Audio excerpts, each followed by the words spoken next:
दोस्तों 1947 में भारत का बंटवारा हुआ तो सेना का भी विभाजन हुआ। हालांकि उस समय के तत्कालीन वाइसरॉय लॉर्ड माउंटबेटन सेना को बांटने के खिलाफ थे। उन्होंने जिन्ना को सुझाव दिया कि एक अंग्रेज कमांडर जो सेना प्रमुख होगा उसके अधीन ही भारतीय सेना को ज्यों का त्यों बने रहने दें। यह अंग्रेज अफसर भारत और पाकिस्तान दोनों के प्रति उत्तरदायी होगा और सुरक्षा का जिम्मा उठाएगा। लेकिन जिन्ना ने फौरन यह सुझाव खारिज कर दिया और सेना को बांटने पर अड़ गए। इतिहासकार डोमिनिक लापियर और लैरी कॉलिंस अपनी किताब फ्रीडम एट मिडनाइट में लिखते हैं कि जिन्ना ने माउंटबेटन के इस सुझाव पर छूटते ही जवाब दिया, हमें ऐसा कतई मंजूर नहीं है। सेना किसी भी राष्ट्र की सार्वभौम सत्ता का अभिन्न अंग होती है, इसलिए हम चाहते हैं कि पाकिस्तान की सेना 15 अगस्त से पहले ही पाकिस्तान की सीमा के अंदर बन जाए। जिन्ना के अड़ियल रुख के बाद तय हुआ कि भारतीय सेना के 2/3 सैनिक भारत के हिस्से में आएंगे और 1/3 पाकिस्तान के हिस्से में।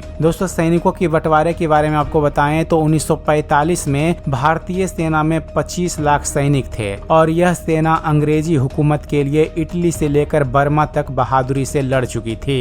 डोमिनिक लापियर और लैरी कॉलिंस लिखते हैं कि भारतीय फौज को गर्व था कि सांप्रदायिकता की भावना उसे छू तक नहीं पाई थी, पर दुर्भाग्य देखिए कि आखिरकार फौज का विभाजन उसी सांप्रदायिक आधार पर होने जा रहा था। जुलाई के शुरू में भारतीय सेना के हर अधिकारी को एक फॉर्म दिया गया। उसमें हर अधिकारी से यह बताने को कहा गया था कि वह भारतीय सेना में काम करेगा या पाकिस्तानी सेना में जाना चाहेगा।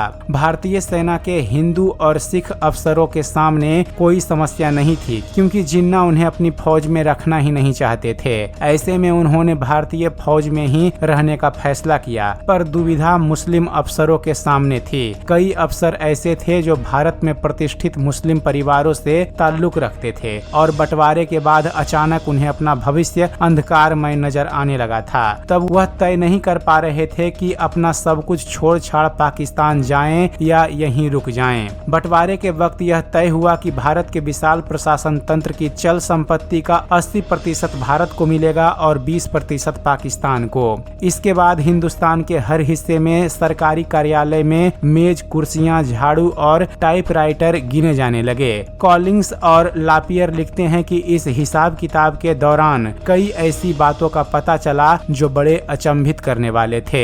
जैसे तब के समय में भारत में क्लर्कों को बैठने की 425 मेजें, 85 बड़ी मेजें, अधिकारियों की 85 कुर्सियां, 850 अन्य कुर्सियां, हैट टांगने के लिए 50 खूटी स्टैंड, दर्पण लगे हुए 6 खूटी स्टैंड, किताबें रखने के लिए 130 अलमारियां, लोहे की 4 तिजोरियां, 20 टेबल लैंप, 120 पंखे, 170 टाइपराइटर, 120 घड़ियां, 110 साइकिलें, 600 कलमदान, कार्यालय की 3 मोटरें, 2 सोफा सेट और 40 कमोड थे।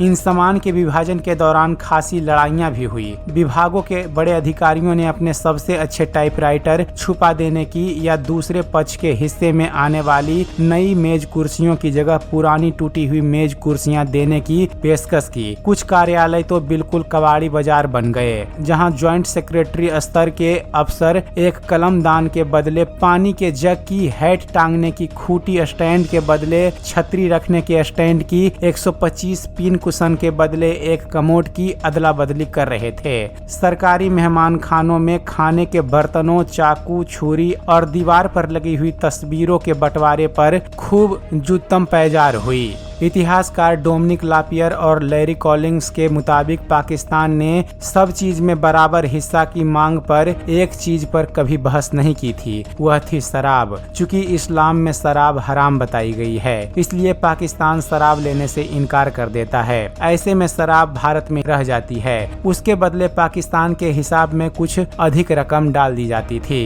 तो दोस्तों इस तरह से 1947 में भारतीय सेना का बंटवारा इंडिया और पाकिस्तान के बीच हुआ था। उम्मीद करते हैं आप सभी को हमारी यह जानकारी पसंद आई होगी। वीडियो पसंद आया हो तो वीडियो को लाइक और शेयर करना मत भूलिएगा और ऐसे ही देश और दुनिया से जुड़े प्रमुख खबरें जानते रहने के लिए आप हमारे इस चैनल को सब्सक्राइब करना मत भूलिएगा। आप हमारे इस चैनल को सब्सक्राइब कीजिए और हम मिलते हैं आपको अगले वीडियो में। तब तक के लिए धन्यवाद। जय हिंद।